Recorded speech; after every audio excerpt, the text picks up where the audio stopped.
Bismillahirrahmanirrahim. Assalamualaikum warahmatullahi wabarakatuh. Terima kasih sudah klik video ini. Pada video pembelajaran kali ini kita akan sama-sama belajar mengenai ukuran pemusatan data, yang mana ini untuk mata kuliah Statistik 1. Nah, sebelum mempelajari ukuran pemusatan data, terlebih dahulu teman-teman sudah harus mempelajari eee, bagaimana membuat tabel distribusi frekuensi relatif, distribusi frekuensi kumulatif. Karena di dalam menghitung ukuran pemusatan data ini, masih berhubungan dengan, pelajaran, distribusi frekuensi, baik relatif maupun kumulatif, gitu ya. Nah, di dalam pelajaran, ukuran pemusatan data ini kita akan mempelajari, 3 bab. Yang pertama ada menghitung nilai min, menghitung nilai median, dan menghitung nilai modus. Kenapa kita perlu mempelajari, 3 bab ini? Karena nantinya teman-teman di semester berikutnya akan mengontrak statistik 2 itu teman-teman akan mempelajari beberapa, alat analisis, yang mana alat-alat analisis tersebut itu mensyaratkan, nilai data min-nya, mediannya, dan modusnya gitu. Misalnya, alat analisis yang satu maunya data min-nya saja, yang analisis data yang satunya maunya nilai modusnya, kayak gitu. Nah, oleh karenanya teman-teman sangat harus tahu bagaimana menghitung, nilai min, nilai median, dan nilai modus, gitu ya. Nah, ukuran pemusatan data itu sendiri adalah, atau bisa disebut dengan tendensi sentral, ini adalah nilai tunggal yang mewakili suatu kumpulan data dan menunjukkan karakteristik dari kumpulan data tersebut. Contohnya kan tadi kita akan mempelajari 3 nih, nilai min, median, dan modus. Berarti kalau kita sudah hitung, maka dari data kelompok itu kita akan lihat, kita akan tahu nilai min-nya. Min itu kayak rata-rata hitung, berarti kita akan bisa tahu nih rata-rata hitung, data tersebut, jadinya kita tahu karakternya, kumpulan data tersebut, di mana hanya dengan melihat satu nilai tunggal yaitu nilai min-nya, contohnya kayak gitu.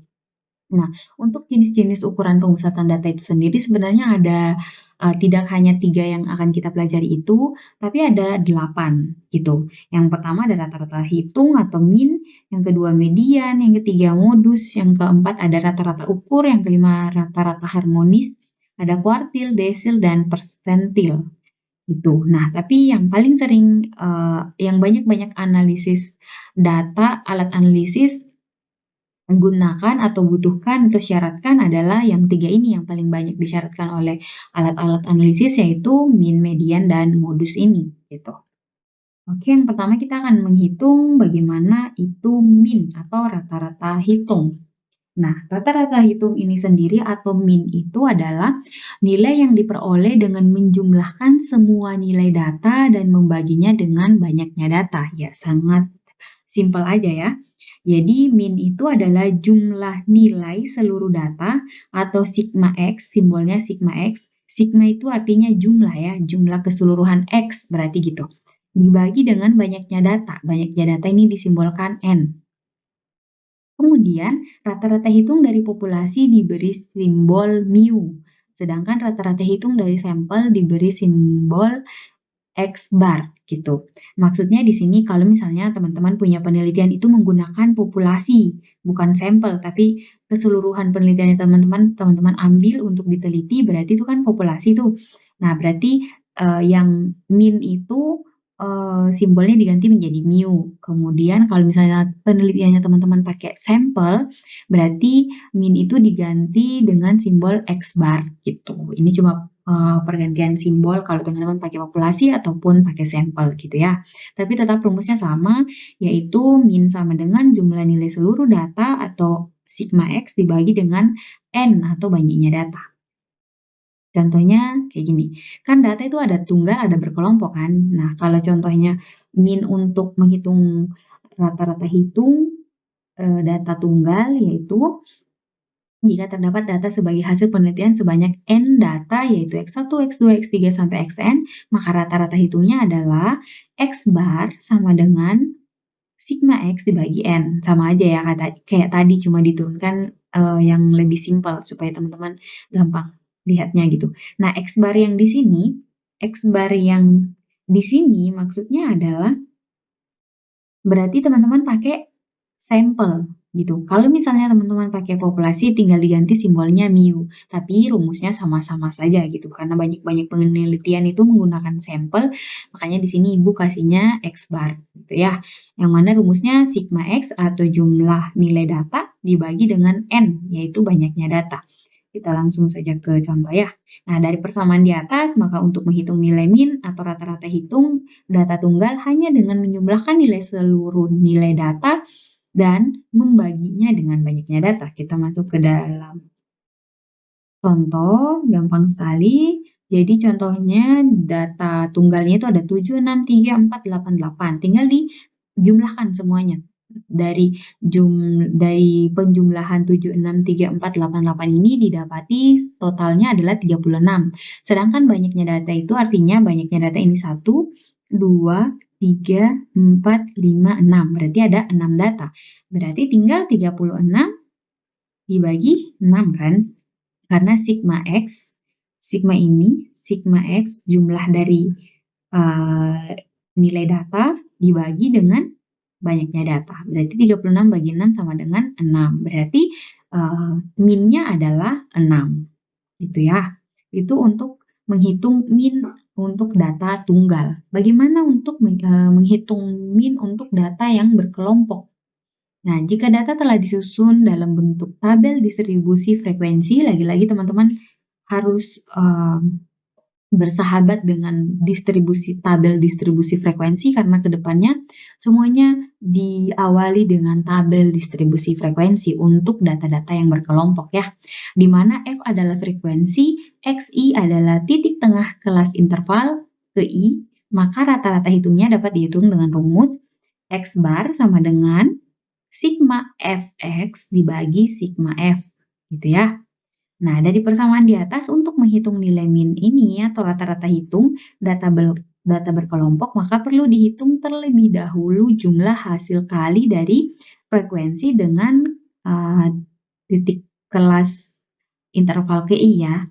Tuh, jadi F kali X gitu. Lalu membaginya dengan jumlah F atau banyaknya data gitu. Nanti akan lebih mudah jika teman-teman sudah masuk ke contohnya gitu. Nah, tentukan min dari data pada tabel berikut. Nah, ini sama lagi, contohnya contoh yang sama, tabel distribusi dengan nilai yang sama. Tabel distribusi frekuensi dengan nilai yang sama, ya. Nah, langkah penyelesaiannya yang pertama, tulis kembali tabel distribusi frekuensinya. Kemudian yang kedua, tambahkan kolom titik tengah dan kolom Fx di sebelah kanan kolom frekuensi. Yang ketiga, tentukan titik tengah tiap-tiap kelas interval dengan rumus batas bawah tambah batas atas gitu. Titik tengah itu batas bawah tambah batas atas masing-masing kelas interval dibagi 2. Yang kemudian, yang keempat, kita tinggal menghitung nilai Fx, yaitu frekuensi dikali dengan titik tengah kan. Masing-masing kelas interval gitu. Tiap-tiap kelas interval dengan mengalihkan frekuensi tiap kelas interval dengan nilai titik tengah kelas tersebut, lalu dijumlahkan nilai Fx-nya. Kemudian yang terakhir kita baru bisa menghitung min dari rumus min data berkelompok. Nah, jadi langkah pertama sama langkah kedua yaitu teman-teman tulis lagi tabel distribusi frekuensinya, kemudian tambahkan dua kolom, yang satu kolom X, yang satunya kolom Fx gitu. Selanjutnya langkah ketiga menentukan titik tengah tiap-tiap kelas interval dengan rumus X sama dengan batas bawah tambah batas atas dibagi 2. Nah, jadi teman-teman habis tulis tabel distribusi frekuensinya, tinggal ditambahkan 2 kolom kan tadi, ditambah X dan Fx. Nah, untuk X-nya ini didapat dari penjumlahan batas bawah tambah batas atas dibagi 2. Jadi untuk X kelas interval yang pertama itu X-nya 66,5 didapat dari 65 tambah 68 dibagi 2. Kemudian untuk X kelas interval selanjutnya atau titik tengah kelas interval selanjutnya yaitu 70,5. Ini didapat dari mana, Bu? 70,5 ini didapat dari 69 tambah 72 dibagi 2. gitu ya. Itu untuk mencari nilai X. Sampai ke bawah ini dilakukan hal yang sama. Selanjutnya kita langkah keempat yaitu menghitung nilai fx tiap-tiap kelas interval dengan mengalihkan frekuensi tiap kelas interval dengan nilai titik tengah kelas tersebut. Lalu jumlahkan nilai fx-nya. Jadi sama kayak tadi, teman-teman tinggal melanjutkan kolom yang tadi kan teman-teman sudah sampai di X. Nah, untuk mendapatkan fx itu tinggal dikalikan saja frekuensi dikali X. Jadi 3 dikali 66,5 dapatnya 199,5. Nah, untuk kelas interval berikutnya fx-nya adalah 1057,5. Ini dapat dari mana? Dari frekuensinya 15 dikali dengan x-nya 70,5 dapatnya 1057,5. Nah, semuanya itu teman-teman lakukan yang sama di masing-masing kelas gitu. Setelah dicari fx-nya, maka fx-nya keseluruhan ini dijumlahkan. Nah, ternyata hasilnya adalah 3.837. Nah, dari hasil ini kita baru bisa menghitung angka belasannya, kita baru bisa menghitung min dengan rumus min data berkelompok, yang mana X bar sama dengan sigma fx. Sigma fx itu adalah, ini kan fx. Sigma itu artinya jumlah, berarti jumlahnya fx. Jumlah fx yang mana? Yang 3.837. Ini ya. Kemudian sigma frekuensi. Nah, sigma frekuensi ini kan frekuensi. Kemudian jumlahnya frekuensi semuanya 50, berarti 3.837 dibagi dengan 50. Dapatlah X bar atau nilai minnya adalah 76,74. Kayak gitu ya. Sangat mudah kan? Oke, itu untuk menghitung nilai min, baik itu data tunggal maupun data berkelompok. Sekarang ini ada latihannya. Jadi tentukan nilai min dari data berikut. Jadi yang pertama Ibu kasih, kan ada juga tuh contohnya untuk cara menghitung nilai min yang data tunggal, kemudian data berkelompok. Jadi yang A ini adalah tugas untuk data tunggal, yang B adalah tugas data berkelompok. Lakukan hal yang sama yang sudah Ibu jelaskan. Pasti teman-teman bisa mengerjakannya. Gitu ya. Oke, setelah mengetahui, mempelajari, nilai min, cara menghitung min, sekarang kita masuk ke median. Nah, median ini atau ME adalah nilai tengah, bukan XI atau titik tengah ya, tapi nilai tengah gitu. Beda nilai tengah dengan titik tengah. Nah, kalau median ini nilai tengah gitu. Dari data yang ada setelah data tersebut diurutkan. Ingat-ingat bahwa median itu harus diurutkan dulu datanya sebelum dihitung, gitu ya. Nah, cara mencari atau menentukan median suatu data dibedakan antara median data tunggal dan median data berkelompok. Sama juga kayak tadi ya, ada data tunggal, cara cari median data tunggal, dan cara cari median data berkelompok itu ada sendiri-sendiri gitu. Kalau yang pertama kita akan mencari median data tunggal. Nah, pedomannya itu yang pertama, jika jumlah data berjumlah ganjil, maka nilai mediannya adalah nilai data yang berada di tengah. ME sama dengan XN ditambah 1 dibagi 2. N adalah banyaknya data. Kemudian, yang kedua, jika jumlah data adalah genap, maka nilai mediannya adalah nilai rata-rata dari dua data yang berada di tengah. Jadi rumusnya ME sama dengan XN dibagi 2 ditambah XN dibagi 2 tambah 1 dibagi 2. Kemudian N itu adalah sama banyaknya data. Oke, nanti masuk di contoh baru teman-teman akan lebih paham ya. Jadi kan data tunggal itu ada yang genap, ada yang ganjil. Toh kalau yang genap berarti kayak kalau yang ganjil kayak yang contoh A ini ada 7 data. 1, 2, 3, 4, 5, 6, 7. Ya kan? Kalau yang B ini datanya genap. 1, 2, 3, 4, 5, 6, 7, 8 gitu. Nah, cara menghitungnya berbeda gitu. Yang pertama ini masih data tunggal ya, data tunggal ganjil dan data tunggal genap. Yang pertama jangan lupa diurutkan dulu. diurutkan dulu dari yang terkecil ke yang terbesar, tidak boleh terbalik ya, dari yang terkecil dulu baru yang terbesar. Kemudian, untuk menghitungnya adalah ME sama dengan XN ditambah 1 dibagi 2. N ini kan banyaknya data. Berapa banyak data? Ada 7, berarti X7 ditambah 1. 7 dari mana? Ini 1, 2, 3, 4, 5, 6, 7 gitu. X7 tambah 1 dibagi 2, berarti X8 per 2 kan? 8 per 2 yaitu X4. 8 bagi 2, 4 kan? 8, 7 tambah 1, 8, 8 bagi 2, 4. Nah, ternyata mediannya, nilai tengahnya ini ada di X4. Nah, teman-teman cari deh X4, X1, X2, X3, X4. Berarti nilai mediannya ada di 5 gitu, nilainya 5. Nah, bagaimana untuk menghitung data tunggal yang genap? Seperti tadi rumusnya, kita urutkan dulu dari data yang terkecil menjadi ke data yang terbesar. Kemudian kita masukkan ke dalam rumus, yaitu median sama dengan XN dibagi 2 ditambah XN bagi 2 tambah 1 dibagi 2. Tenang, tidak usah pusing-pusing, itu cuma rumusnya sih yang kelihatan ribet, tapi ternyata cara penyelesaiannya sangatlah gampang. XN kembali lagi adalah banyaknya data, teman-teman hitung lagi datanya teman-teman ada berapa?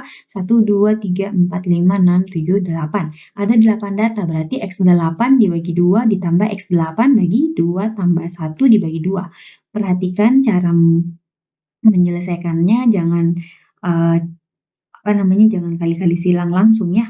Jadi yang pertama dulu kita selesaikan. X8 bagi 2 sama dengan X4. Kemudian ini diselesaikan. X8 bagi 2, 4 tambah 1, 5. Berarti X5. X4 tambah X5 dibagi 2. Kemudian teman-teman lihatlah X4 ini nilainya berapa? Jadi X1, X2, X3, X4. Berarti X4 itu nilainya 8. Simpan 8. Kemudian kalau X5 nilainya berapa? Oh, X5 nilainya 9. Berarti 9 dibagi 2. 8 tambah 9, 17. 17 dibagi 2 sama dengan 8,5. Sehingga nilai median dari data tunggal genap ini adalah 8,5. Seperti itu ya. Kemudian kita akan menghitung median data berkelompok. Tadi kan untuk menghitung mediannya data tunggal, ini data berkelompok. Nah, rumus median data berkelompok itu dapat dihitung dengan menggunakan rumus ME sama dengan TB. TB itu tepi bawah kelas median. Kemudian N per 2, N itu banyaknya data, dikurang dengan CF. CF itu jumlah frekuensi dari kelas interval pertama sampai dengan kelas interval sebelum kelas median. Jadi ini diperhatikan baik-baik ya langkahnya. CF itu jumlah frekuensi dari kelas interval pertama sampai dengan kelas interval sebelum kelas median. Kemudian FME itu frekuensi kelas median, yang P-nya adalah panjang interval kelas. Jadi rumusnya adalah ME sama dengan TB tambah N per 2 dikurang CF dibagi FME dikali P. Gitu. Oke, kita masuk langsung ke contoh. Median dari data tabel distribusi frekuensi berikut ya. Ini kan tabel distribusi frekuensi kan. Oke, langkah penyelesaiannya satu-satu ya. Yang pertama, tentukan letak kelas median dengan cara membagi dua jumlah frekuensi data, yaitu N dibagi 2. Jadi jumlah frekuensi data itu dibagi 2. Nah, letak kelas median adalah setelah kita bagi 2 jumlah frekuensi datanya kita dapat angka kan. Nah, angka itu adalah letaknya itu ada di kelas interval yang frekuensi kumulatif kurang darinya sama dengan N per 2 atau dia sama nih dengan letak kelas median gitu. Atau kelas interval pertama yang frekuensi kumulatif kurang darinya lebih dari hasil N per 2 ini gitu. Oke, teman-teman jangan bingung, nanti Ibu jelaskan ulang. Kita lanjut dulu. Step kedua adalah tentukan tepi bawah kelas median. Yang kemudian hitung jumlah frekuensi dari kelas interval pertama sampai kelas interval sebelum kelas median. Itu yang CF-nya tadi. Kemudian yang keempat, hitung nilai median dengan rumus median data berkelompok. Nah, yang pertama kita langkah satu-satu. Tentukan letak kelas median. Seperti yang tadi, letak kelas median itu adalah kelas interval yang frekuensi kumulatif kurang darinya sama dengan N/2. Jadi letak kelas median kan teman-teman bagi ini dulu, jumlah frekuensi 50 dibagi 2, N/2. Angkanya berarti kan 25. Nah, letak kelas median ini, kelas median yang 25 ini adalah kelas interval yang frekuensi kumulatif kurang darinya sama dengan 25 juga berarti toh. Atau kelas interval pertama yang frekuensi kumulatif kurang darinya lebih dari N/2. Berarti kalau dia tidak ada di interval frekuensinya tidak 25, berarti kalau frekuensi kumulatif kurang darinya tidak mencapai jumlah 25, berarti cari yang lebih dari 25, kayak gitu. Ibu flashback sedikit, teman-teman harus tahu kan menghitung frekuensi kumulatif kurang dari. Nah, frekuensi kumulatif kurang dari itu adalah nilai jumlah frekuensi yang nilainya kurang dari tepi atas. Perhatikan tepi atas berarti 68,5. Berarti kalau kelas interval yang 68,5 itu frekuensinya 3 toh. Sedangkan kita ini kelas mediannya 25, berarti belum mencukupi kan. Kemudian yang kelas interval kedua tepi atasnya adalah 72,5. Nah, berapa frekuensi, berapa data, berapa jumlah frekuensi yang nilainya di bawah 72,5. Berarti 3 tambah 15 kan adalah 18. Belum sampai di kita punya letak kelas median. Ingat kelas mediannya kita itu 50 bagi 2, yaitu 25. Tadi baru 18. Kita ke kelas interval berikutnya. Ingat kelas interval berikutnya kita kan harus mengetahui FK kurang dari toh, frekuensi kumulatif. Nah, frekuensi kumulatif kurang dari yang kelas interval ketiga ini adalah berapa banyak jumlah frekuensi yang nilainya di bawah 76,5 gitu. Berarti ini semua kan 3 tambah 15 tambah 14. 3 tambah 15, 18, 18 tambah 14 sama dengan 32. Nah, berarti ini kan di sini bilangnya atau kelas interval pertama yang frekuensi kumulatif kurang darinya lebih dari N/2. Berarti karena nilainya sudah 32, maka dia sudah lebih dari 25. Berarti letak kelas mediannya kita ada di kelas interval 73 sampai 76 yang frekuensinya 14 ini. Oke. Ini ya, letak kelas mediannya kita itu ada di kelas interval 73 sampai 76. Gitu. Nah, kemudian kita harus menentukan tepi bawah kelas median. Nah, sangat penting sekali teman-teman cari kelas median itu karena dari kelas median itu, penentuan kelas median itu teman-teman baru bisa melanjutkan langkah-langkah selanjutnya. Oleh karenanya dari awal video Ibu sudah bilang teman-teman harus sudah tahu cara menghitung frekuensi relatif, kumulatif, kurang dari atau kumulatif lebih dari, gitu ya. Karena sangat berhubungan. Oke, setelah itu kita tentukan tepi bawah kelas median. Ingat kelas mediannya kita yang terpilih adalah 73 sampai 76. Tepi bawah itu berarti 73 yang batas bawah ini kurang 0,5. Batas bawah kurang 0,5 sama dengan 72,5. Berarti TB-nya 72,5. Nah, masuk ke langkah ketiga yaitu menghitung jumlah frekuensi dari kelas interval pertama sampai kelas interval sebelum kelas median. Jadi kelas mediannya kita kan 73 sampai 76, kelas interval 73 sampai 76. Berarti yang menjadi CF-nya itu adalah frekuensi yang kelas pertama sampai sebelum 73 sampai 76 ini. Berarti ada 2 kelas ini kan, yang pertama sampai sebelum kelas median. Nah, tinggal dijumlahkan saja frekuensinya. Jadi CF-nya sama dengan 3 tambah 15 sama dengan 18. Berarti kita sudah dapati CF-nya adalah 18. Kemudian, langkah selanjutnya menghitung nilai median dengan rumus median data berkelompok. Karena kita kan sudah tahu nih, TB atau tepi bawah dari kelas mediannya kita tuh 72,5. Untuk CF-nya 18. Untuk frekuensi mediannya ada 14. Frekuensi kelas median kan 14 yang ini toh. Kemudian panjangnya kelas itu 4. Panjang kelas ini dari mana lagi, Bu? Ini tinggal hitung aja. 73 sampai 76. 73, 74, 75, 76. Teman-teman hitung kelasnya dari 73 ya. Jangan dihilangkan 73-nya. Jadi 73, 74, 75, 76. Berarti ada 4 kelas. Kemudian masukkanlah ke dalam rumus. ME sama dengan TB ditambah N per 2 dikurang CF dibagi FME dikali P. Teman-teman tinggal masukkan angka-angka ini, 72,5 ditambah 50 per 2, N kan? N banyaknya ini, banyaknya frekuensi ini. Oke, 50 dibagi 2, dikurang 18 dibagi 14 kali 4. Perhatikan penyelesaiannya satu-satu, yang mana yang lebih dulu. Kalau ada dalam kurung berarti yang dalam kurung dulu yang dikerjakan ya. Jangan dibolak-balik, nanti hasilnya tidak sama.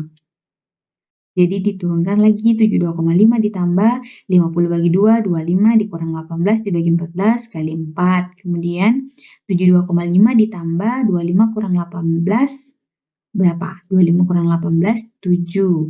Dibagi 14 dikali 4. Kemudian 72,5 ditambah 7 per 14 kali 4.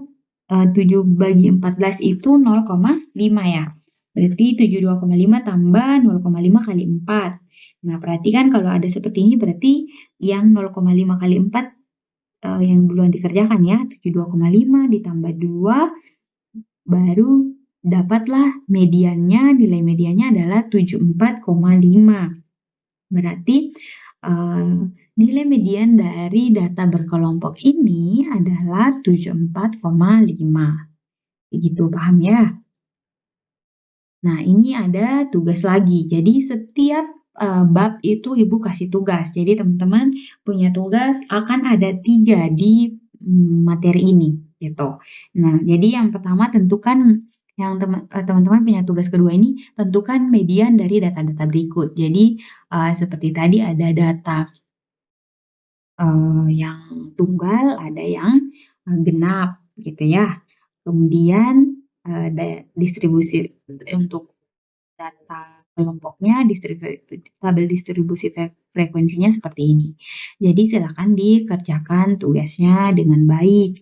Nanti tugasnya itu dikumpul pada saat kita ada kelas offline. Oke, jadi kemudian kita masuk ke bab terakhir yaitu modus. Menghitung modus, nilai modus, bukan modus-modus yang biasa teman-teman.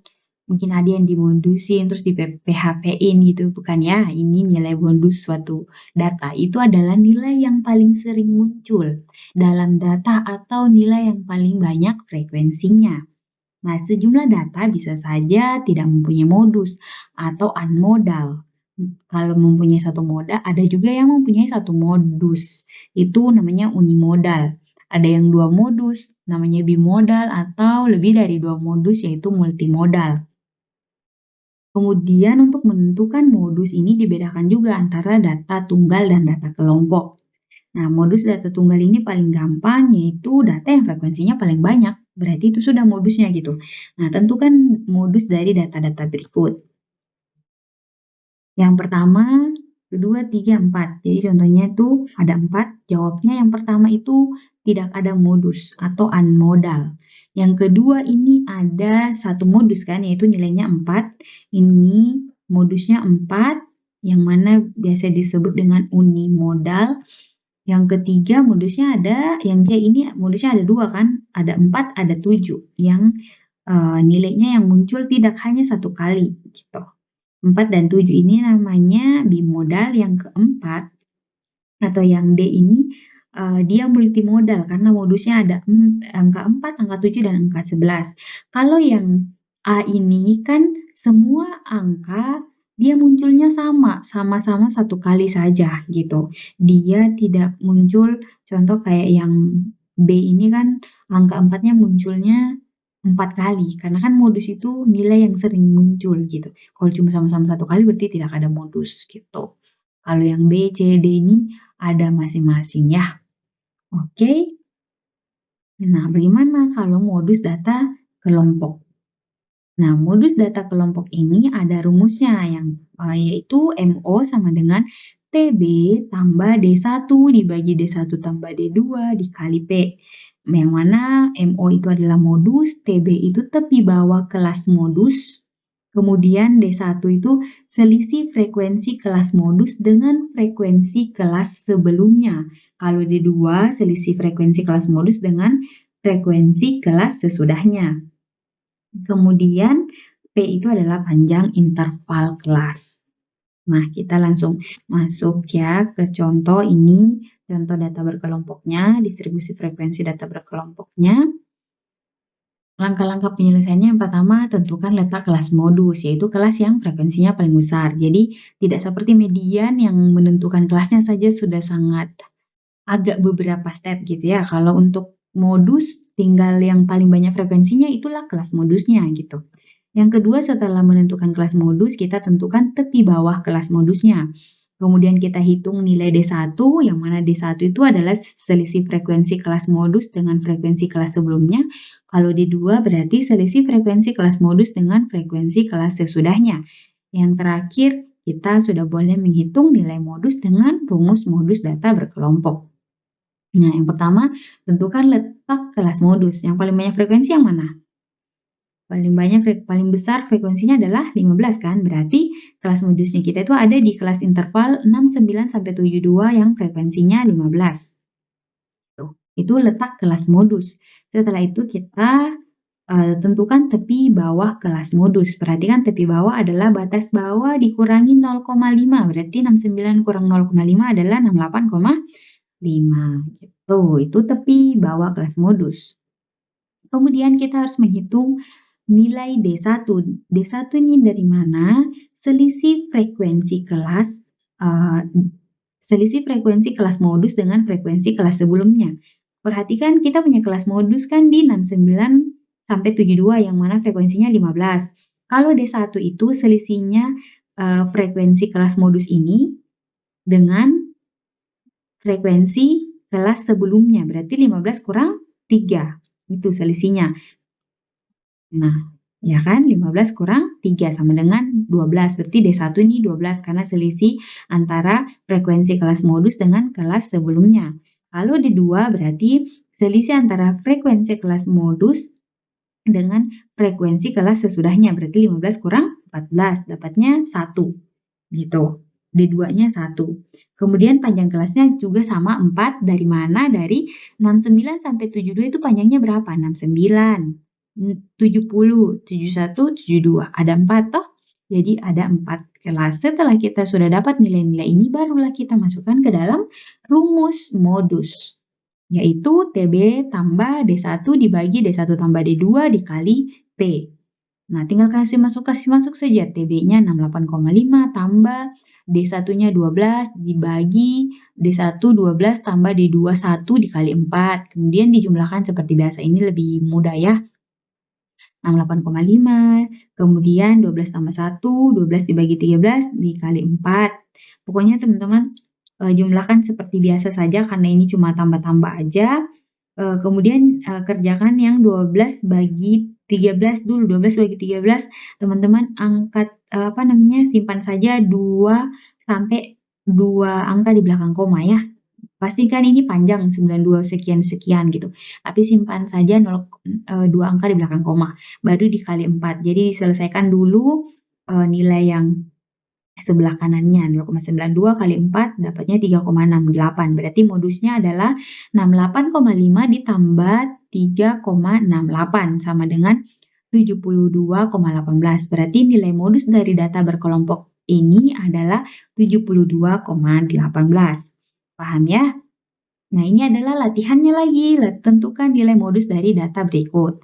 Nah, kalau ini tidak data tunggalnya Ibu tidak kasih tugas karena kan gampang saja tuh data tunggal tinggal yang mana yang paling banyak muncul itu sudah modusnya toh. Kalau untuk data berkelompoknya, baru ini tugasnya ya. Berarti tugasnya ada 3 di video ini tugasnya teman-teman tuh ada 3 tugasnya. Menghitung min, ada yang data tunggal, ada data berkelompok, menghitung median, ada data tunggal, eee, genap ganjil dan berkelompok, kemudian ada, modus latihan. Semuanya teman-teman kerjakan, nanti dikumpul bersamaan dengan tugas, distribusi frekuensi relatif, kumulatif. Iya, oke. Jadi tugasnya nanti sudah ada 5 yang harus dikumpulkan pada saat nanti kita masuk setelah libur lebaran, oke? Kalau misalnya ada pertanyaan boleh langsung, WhatsApp Ibu atau boleh, komentar di bawah ataupun boleh DM di Instagram. Oke, semoga teman-teman, dipermudah untuk mengerjakan tugasnya dan paham apa yang Ibu sudah sampaikan dengan baik dan benar ya. Semoga teman-teman paham dengan baik dan benar apa yang Ibu sudah sampaikan. Terima kasih banyak sudah menonton video ini. Selamat beraktivitas kembali. Assalamualaikum warahmatullahi wabarakatuh.